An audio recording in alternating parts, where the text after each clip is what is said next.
Alright students, तो अभी तक हम लोग टैंजेंट के बारे में काफी कुछ सीख चुके हैं। ठीक है, आगे बढ़ते हैं और टैंजेंट के कुछ इंपॉर्टेंट एस्पेक्ट्स और भी देखते हैं जो पैराबोला के साथ ट्रू होते हैं। ठीक है, तो सबसे पहला पॉइंट ये है कि लेट अस से हमारा ये पैराबोला है।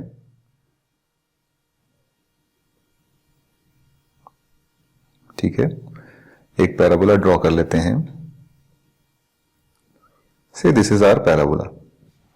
ठीक है, और यहां कहीं हमारा डायरेक्ट्रिक्स है। ठीक है, और एक टैंजेंट हमने ड्रॉ किया।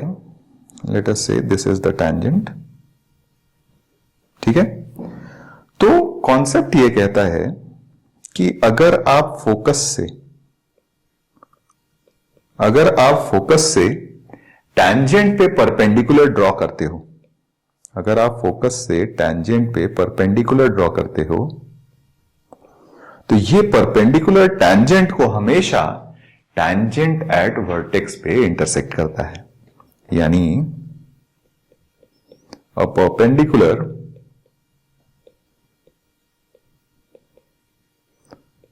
drawn from focus to a tangent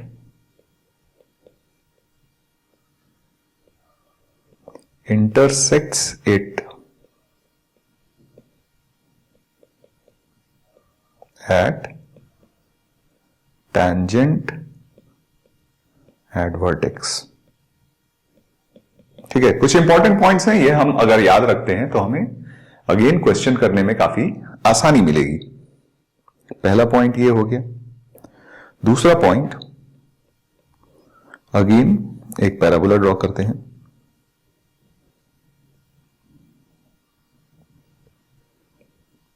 late us से ये हमारा पैराबोला हो गया। ठीक है, और अपना डायरेक्ट्रिक्स भी ड्रॉ कर लेते हैं। लेट अस से ये हमारा डायरेक्ट्रिक्स हो गया, और एक टैंजेंट ड्रॉ करते हैं इस पैराबोला पे। लेट अस से ये हमारा टैंजेंट हुआ। ठीक है, तो कॉन्सेप्ट ये कहता है कि portion of tangent intercepted between directrix and parabola, ये हमेशा फोकस पे 90 डिग्री सबटेंड करता है। ठीक है, कॉन्सेप्ट क्या कहता है कि portion of tangent intercepted between directrix and parabola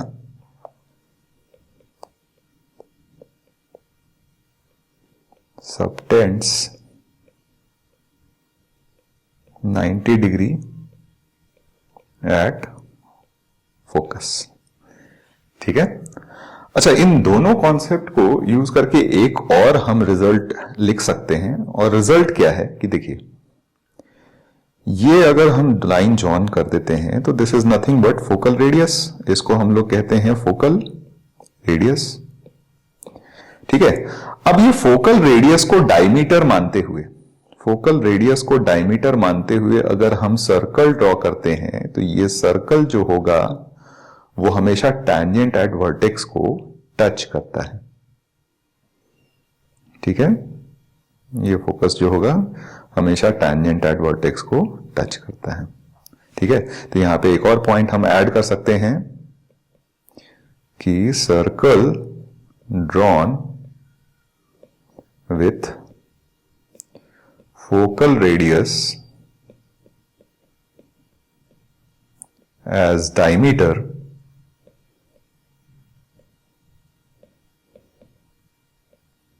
touches the tangent at vertex।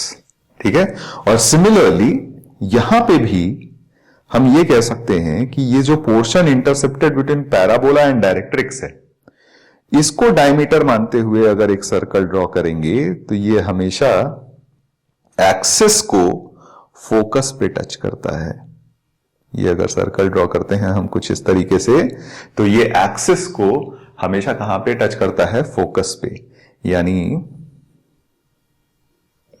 Circle drawn with portion of tangent between parabola and directrix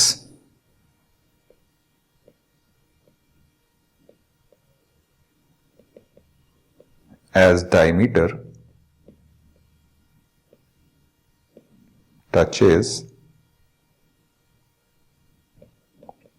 axis at focus. ठीक है, ये कुछ रिजल्ट्स हैं। अगर ये रिजल्ट्स हम याद रखते हैं तो हमें एग्जामिनेशन में काफी हेल्प कर सकते हैं ये रिजल्ट्स। तीसरा रिजल्ट ये है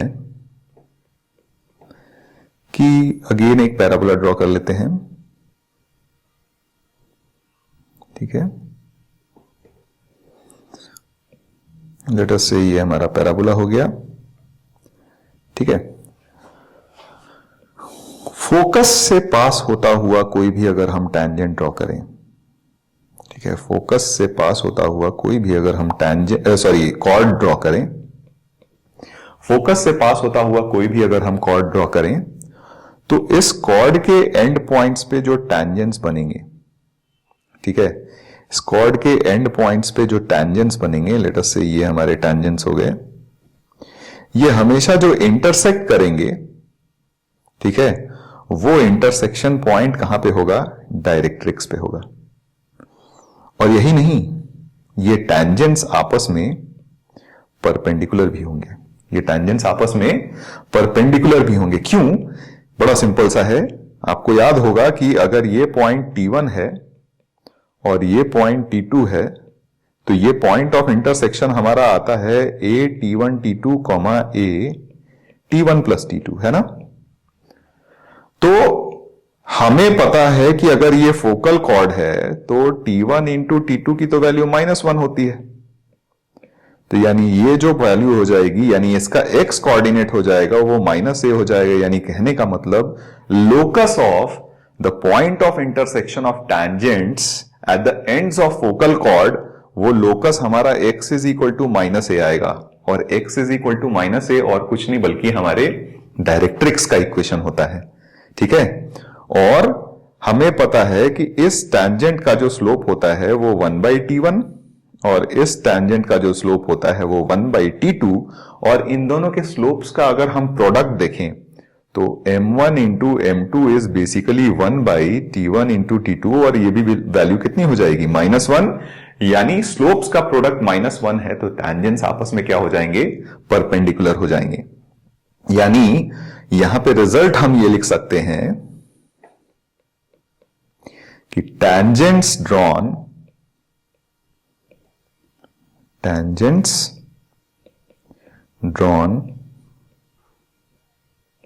at ends of focal chord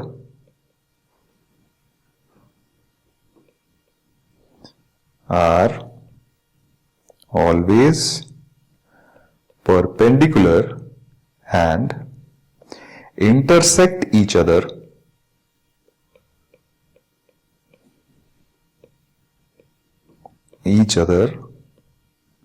at directrix. ठीक है, ये एक दूसरे को कहां पे इंटरसेक्ट करेंगे? डायरेक्ट्रिक्स पे इंटरसेक्ट करेंगे। अच्छा, एक और बात आप समझिए कि अगर हमने फोकल कॉर्ड की बात की तो लेटस रेक्टम भी हमारा क्या होता है? एक फोकल कॉर्ड ही होता है। तो लेटस रेक्टम के केस में एक स्पेशल केस हो जाएगा। आइए उसको भी देख लेते हैं अलग से ही। तो लेटस से ये हमारा पैराबोला है, ठीक है, और ये हमारा लेटस रेक्टम हो गया। Suppose this is our latus rectum. तो लेटस रेक्टम के एंड्स पे जो हम टेंजेंट्स ड्रॉ करते हैं, ठीक है, लेटस रेक्टम के एंड्स पे अगर हम टेंजेंट्स ड्रॉ करते हैं तो clearly latus rectum is also a focal chord. तो ये टेंजेंट्स तो हमेशा कहां होने वाले हैं, परपेंडिकुलर ही होने वाले हैं। लेकिन ये जो इंटरसेक्ट करेंगे ना, वो इंटरसेक्ट करेंगे आपके फुट ऑफ डायरेक्ट्रिक्स पे। ठीक है, ये इंटरसेक्ट कहां करेंगे, फुट ऑफ डायरेक्ट्रिक्स पे। यानी कहने का मतलब कि tangents drawn at ends of latus rectum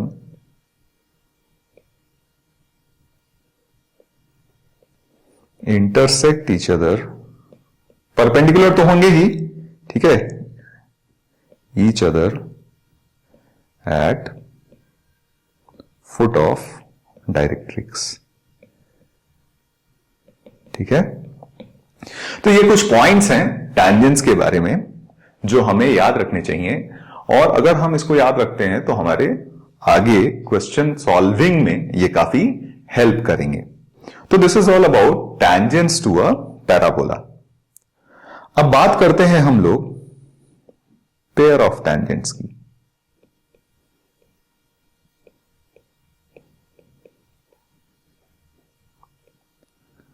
pair of tangents, तो देखिए एक बात समझते हैं, स्लोप फॉर्म में हमने जो टेंजेंट का इक्वेशन लिखा था वो टेंजेंट का इक्वेशन था y is equal to mx plus a by m, है ना। स्लोप फॉर्म में ये हमारे टेंजेंट का इक्वेशन था, और हमने पैराबोला स्टैंडर्ड फॉर्म में माना y square is equal to 4ax के फॉर्म में। ठीक है, अब मान लेते हैं कि ये टेंजेंट किसी पॉइंट p h, k से पास करता है। लेट अस से this tangent passes through a point h, k, तो h, k इसको सेटिस्फाई करेगा। तो आइए h, k यहां पे सेटिस्फाई करवाते हैं, तो ये इक्वेशन बन जाएगा k is equal to m h plus a by m, है ना। थोड़ा सिंप्लीफाई करें तो ये इक्वेशन बन गया m square h minus k m plus a is equal to 0। अब ये बताइए कि ये m में क्वाड्रेटिक इक्वेशन आया, तो अगर m में क्वाड्रेटिक इक्वेशन आया है तो ऑब्वियसली इसके कितने मैक्सिमम रूट्स हो सकते हैं, 2। यानी कहने का मतलब कि कोई भी पॉइंट h, k अगर हम लेते हैं तो वहां से मैक्सिमम कितने टेंजेंट्स हम ड्रॉ कर सकते हैं पैराबोला पे, 2 टेंजेंट्स ड्रॉ कर सकते हैं। ठीक है, लेकिन सिंस ये क्वाड्रेटिक है तो इसके डिस्क्रिमिनेंट पे डिपेंड करेगा कि इसके 2 रियल रूट्स होंगे या दोनों आइडेंटिकल रूट्स होंगे या फिर कोई भी रियल रूट नहीं होगा। ठीक है, तो आइए एक बार हम d की बात करते हैं।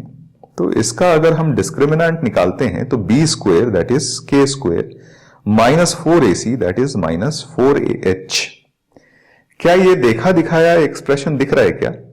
पैराबोला हमने y square is equal to 4ax माना था, या फिर हम इसको y square minus 4ax is equal to 0 भी बोल सकते हैं, और इस इक्वेशन को याद करिए हम लोग s से रिप्रेजेंट करते हैं, और इसी इक्वेशन s में हमने h और k को सब्स्टिट्यूट किया, तो याद करिए हम इस एक्सप्रेशन को s1 बोलते हैं, है ना।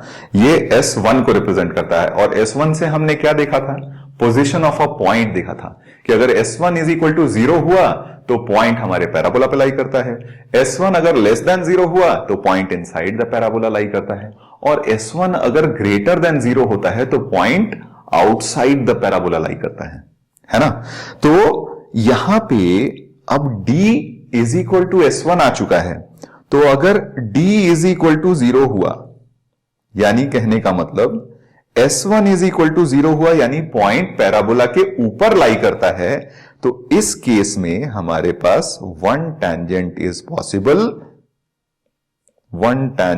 पॉसिबल, और ये बहुत ऑब्वियस भी है कि अगर कोई पॉइंट कर्व के ऊपर ही लाई करता है तो वहां से तो हम एक ही टैंजेंट ड्रॉ कर सकते हैं कर्व पे। ठीक है, अगर d हमारा ग्रेटर देन 0 हो जाता है यानी कहने का मतलब कि S1 हमारा ग्रेटर देन 0, अब S1 ग्रेटर देन 0 कहने का मतलब पॉइंट आउटसाइड द पैराबोला लाई कर रहा है, तो d ग्रेटर देन 0 के करेस्पॉन्डिंग तो हमारे पास two real and distinct roots आते हैं, यानी इस केस में हमारे पास टू टेंजेंट्स यानी two distinct tangents are possible. Two distinct tangents are possible, यानी कोई भी पॉइंट अगर आप आउटसाइड द पैराबोला लेते हो तो वहां से हम दो डिस्टिंक्ट टेंजेंट्स हमेशा ही ड्रॉ कर सकते हैं टू द पैराबोला, ठीक है। और अगर हमारे पास d लेस देन 0 हो जाता है, यानी कहने का मतलब S1 लेस देन 0, यानी पॉइंट अगर पैराबोला के अंदर लाई करे, तो in that case no tangent is possible. और होना भी चाहिए कि अगर कोई पॉइंट पैराबोला के अंदर लाई करे तो ऑब्वियसली हम वहां से कोई भी टेंजेंट ड्रॉ नहीं कर सकते, ठीक है। तो क्लियरली अगर हम पॉइंट को आउटसाइड द पैराबोला रखते हैं तो हम वहां से दो टेंजेंट्स ड्रॉ कर सकते हैं। अब हम चाहते क्या हैं, हम ये चाहते हैं कि जो पॉइंट हमने आउटसाइड द पैराबोला लिया वहां से जो दोनों टेंजेंट्स का इक्वेशन मिले वो हम एक साथ ही लिख पाए, that is pair of tangents का इक्वेशन लिख पाए, ठीक है। और वो कैसे लिखते हैं, तो अगर हमारे पास पैराबोला S1 से S से रिप्रेजेंट करते हैं, हम पैराबोला को S से रिप्रेजेंट करते हैं, S इज इक्वल टू 0 से, इन दिस केस S की वैल्यू लेट अस से स्टैंडर्ड फॉर्म में y square minus 4ax is equal to 0 मानते हैं, तो पेयर ऑफ टेंजेंट्स का जो इक्वेशन हो जाता है, पेयर ऑफ टेंजेंट्स का जो इक्वेशन हो जाता है वो होता है S1 is equal to T square. S1 is equal to T square, जहां S1 क्या रिप्रेजेंट करता है, इक्वेशन S में आप x के बदले में x1 पुट कर दो और y के बदले में y1 पुट कर दो, ठीक है। और t किसको रिप्रेजेंट करता है, आप x स्क्वायर के बदले में x1 पुट करो, y स्क्वायर के बदले में y1 पुट करो, x के बदले में x plus x1 by 2 put करो, y के बदले में y plus y1 by 2 put करो, और xy के बदले में आप xy1 plus yx1 by 2 put करो। तो ये सब्स्टिट्यूशन के बाद जो ट्रांसफॉर्म्ड इक्वेशन हमारा आएगा उसी को हम क्या कहते हैं, t। तो अगर स्टैंडर्ड पैराबोला के केस की ही बात कर रहे हैं, स्टैंडर्ड पैराबोला की केस की बात कर रहे हैं, तो y square is equal to 4ax, यानी इस पैराबोला की बात कर रहे हैं, तो हमारे पास पेयर ऑफ टेंजेंट्स का जो इक्वेशन आएगा s that is y square minus 4ax into S1 that is y1 square minus 4ax1 is equal to T square, यानी y1 minus 2ax plus x1 whole square. ये equation बन जाएगा हमारा pair of tangents का, ठीक है। All right, अब हम अगला कॉन्सेप्ट जो देखेंगे वो होगा normal to parabola. Normal to parabola, ठीक है। अब नॉर्मल टू पैराबोला, पहले तो नॉर्मल क्या होता है ये हम बहुत अच्छी तरीके से जानते हैं कि पॉइंट ऑफ कांटेक्ट पे टेंजेंट के परपेंडिकुलर जो लाइन हम ड्रॉ करते हैं वही हमारा क्या होता है, नॉर्मल होता है। तो अगर मान लीजिए ये हमारा पैराबोला कुछ इस तरीके से दिया हुआ है, ठीक है, लेट अस से दिस इज आवर पैराबोला, है ना, और ये हमारा कहीं मान लीजिए पॉइंट ऑफ कांटेक्ट पे ये टेंजेंट है, तो इस टेंजेंट के परपेंडिकुलर जो लाइन हम ड्रॉ करेंगे यही हमारा क्या हो जाएगा, नॉर्मल, ठीक है। तो अब बात आती है कि हम नॉर्मल का इक्वेशन पैराबोला पे किस तरीके से लिखें। तो यहां पे भी हम स्टैंडर्ड पैराबोला की ही बात करेंगे, यानी पैराबोला अभी भी हम y square is equal to 4ax लेते हैं, ठीक है। तो जैसा टेंजेंट में हमने देखा था कि अलग अलग फॉर्म्स हम लोग लिखते थे, पॉइंट फॉर्म लिखते थे, पैरामेट्रिक फॉर्म लिखते थे और हम स्लोप फॉर्म लिखते थे, तो यहां पे भी नॉर्मल का इक्वेशन हम लोग पॉइंट फॉर्म, पैरामीट्रिक फॉर्म और स्लोप फॉर्म में लिखने की कोशिश करेंगे। ठीक है, तो सबसे पहला हम लोग देखते हैं पॉइंट फॉर्म में। पॉइंट फॉर्म, तो पॉइंट फॉर्म कहने का मतलब कि आपको ये पॉइंट x1, y1 पता है और इस x1, y1 के फॉर्म में आप अपने नॉर्मल का इक्वेशन लिखना चाहते हो। तो पॉइंट तो हमें पता है, यानी हमें स्लोप ढूंढना होगा, है ना। तो पैराबोला हमने लिया y² is equal to 4ax, dy by dx, यहां पे जो मिलेगा हमें टैंजेंट का स्लोप मिलेगा। तो अगर टैंजेंट का स्लोप मिल जाएगा तो हम नॉर्मल का भी स्लोप निकाल सकते हैं। तो आइए डिफरेंशिएट कर देते हैं। तो 2y dy by dx is equal to 4a, और यहां से हमारे पास dy बाई dx की वैल्यू ये मिल जाती है 2a अपॉन y, और ये हम पहले भी देख चुके हैं। तो देयरफॉर स्लोप ऑफ नॉर्मल अगर हम लिखें, स्लोप ऑफ नॉर्मल, तो यहां पे टैंजेंट का स्लोप 2a बाई y1 हो जाएगा। तो स्लोप ऑफ नॉर्मल हमारे पास क्या हो गया, माइनस y1 बाई 2a। तो इक्वेशन ऑफ नॉर्मल अगर हम लिखें, इक्वेशन ऑफ नॉर्मल, तो इक्वेशन ऑफ नॉर्मल हमारे पास बन जाएगा पॉइंट फॉर्म में, पॉइंट स्लोप फॉर्म में, y minus y1 is equal to minus y1 by 2a x minus x1। So this is the equation of normal in point form. ठीक है, तो ये हमने निकाल लिया पॉइंट फॉर्म। आइए अब इसको पैरामीट्रिक फॉर्म में कन्वर्ट करते हैं। पैरामीट्रिक फॉर्म, अब पैरामीट्रिक फॉर्म में हमें बहुत अच्छी तरीके से पता है कि अगर पैराबोला हमारा y² is equal to 4ax है, तो हम x1 को at² और y1 को 2at से रिप्लेस करते हैं। तो आइए रिप्लेस कर देते हैं। तो हमारे पास नॉर्मल का जो इक्वेशन बनेगा y माइनस y1, तो y1 के बदले में 2at लिख दिया हमने, माइनस y1 के बदले में वापस से 2at बाई 2a और x माइनस at²। सिंप्लीफाई कर लेते हैं। तो y minus 2at is equal to, यहां से 2a कैंसिल हो जाएगा, तो माइनस x और प्लस at³ हो गया, है ना। तो यहां से माइनस x इंटू टी होगा। तो यहां से हमारे पास इक्वेशन बन गया y plus tx is equal to 2at plus at³। ठीक है, ये हमारे नॉर्मल का इक्वेशन बन गया इन पैरामीट्रिक फॉर्म। ठीक है, ये हमारा पैरामीट्रिक फॉर्म आ गया।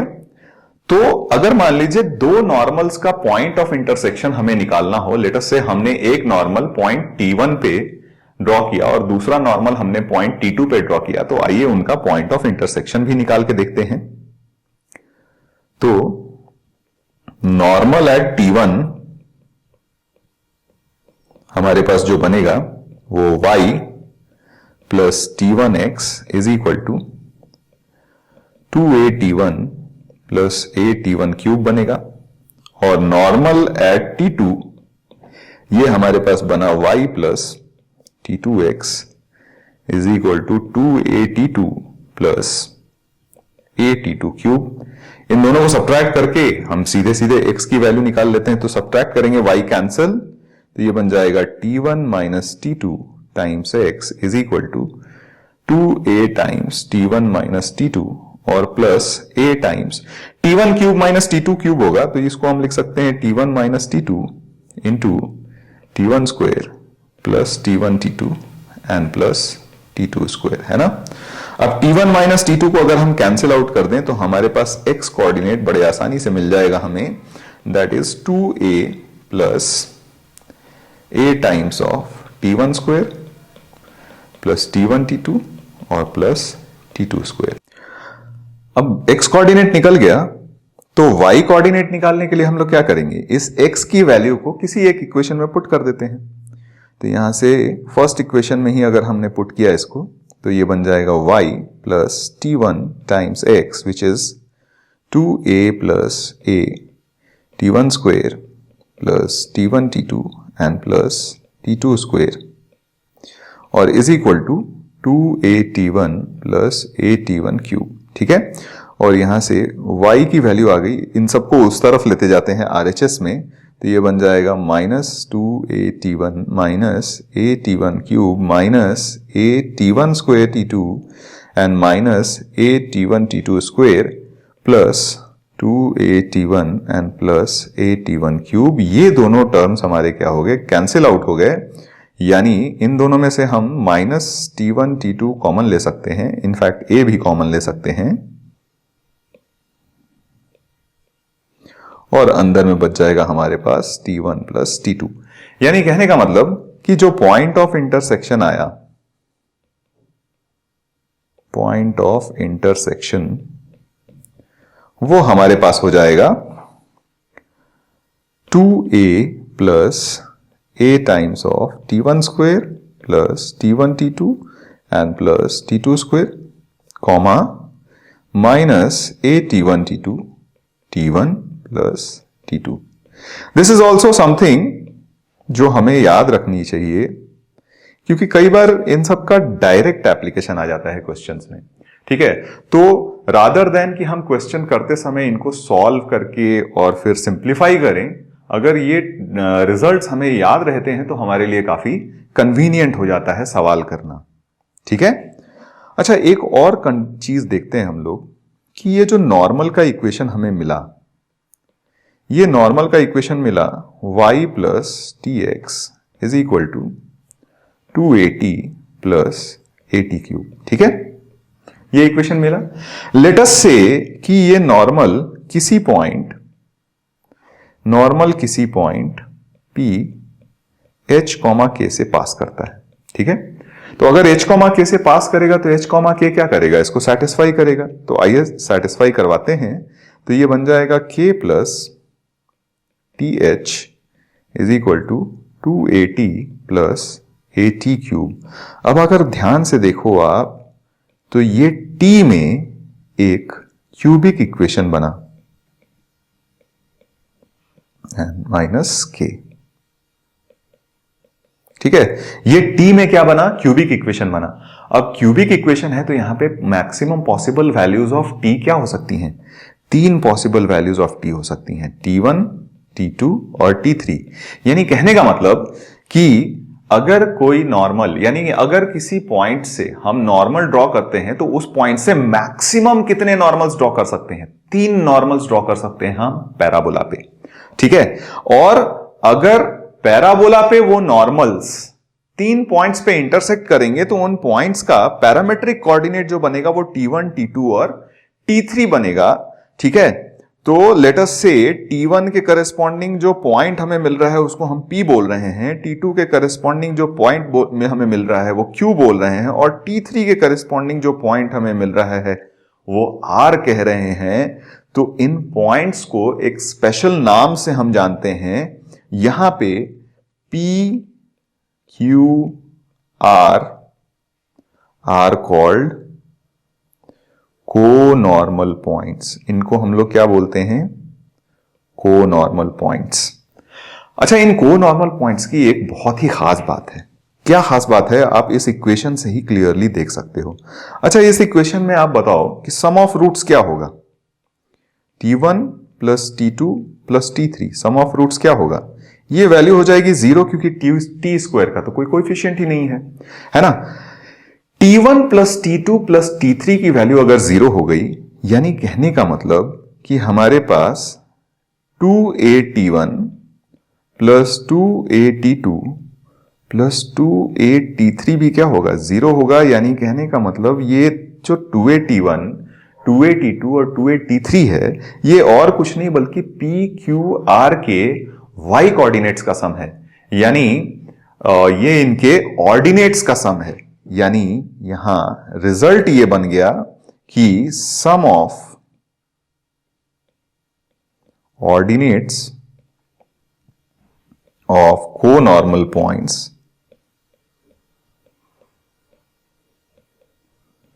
Is always 0। को-नॉर्मल पॉइंट्स के ऑर्डिनेट्स का सम हमेशा क्या होता है, 0 होता है। ठीक है, अब ये बात हम ध्यान में रखेंगे। तो ये हमारा हो गया पैरामेट्रिक फॉर्म। अब आइए जल्दी से हम लोग स्लोप फॉर्म की भी बात कर लेते हैं। Third is going to be slope form. तो देखिए पैरामेट्रिक फॉर्म में जो हमने इक्वेशन लिखा उसको हम प्रॉपरली अरेंज करके लिखें तो वो कुछ इस तरीके से है, y is equal to minus t x plus 2at plus a t cube, है ना। और क्लियरली हम देखें इस नॉर्मल का स्लोप जो है वो क्या है, m is equal to minus t है। तो क्लियरली हम t को किससे रिप्लेस कर सकते हैं, माइनस m से रिप्लेस कर सकते हैं। और जैसे ही t को माइनस m से रिप्लेस करेंगे स्लोप फॉर्म में हमारा नॉर्मल का इक्वेशन मिल जाएगा, y is equal to m x minus 2am minus am cube.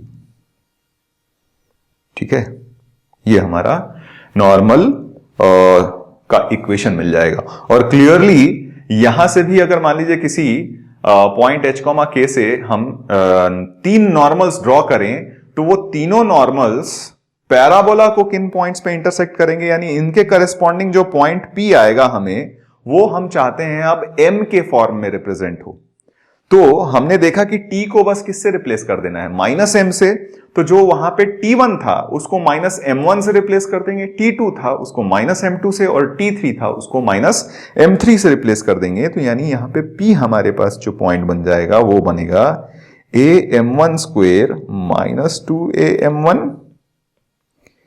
am2 square minus 2am2 and ये q बन गया। और r जो पॉइंट बनेगा हमारा am3 स्क्वेयर माइनस 2am3। और यहां से भी अगर हम देखें तो m1 plus m2 plus m3 ये हमारे पास क्या आएगा, 0। यानी किसी एक पॉइंट से अगर हम तीन नॉर्मल्स ड्रॉ करते हैं तो वो तीनों नॉर्मल्स का स्लोप का सम हमेशा क्या होगा, 0 होगा। ठीक है, तो sum of slopes of three normals drawn from a same point, ठीक है, इज ऑलवेज 0।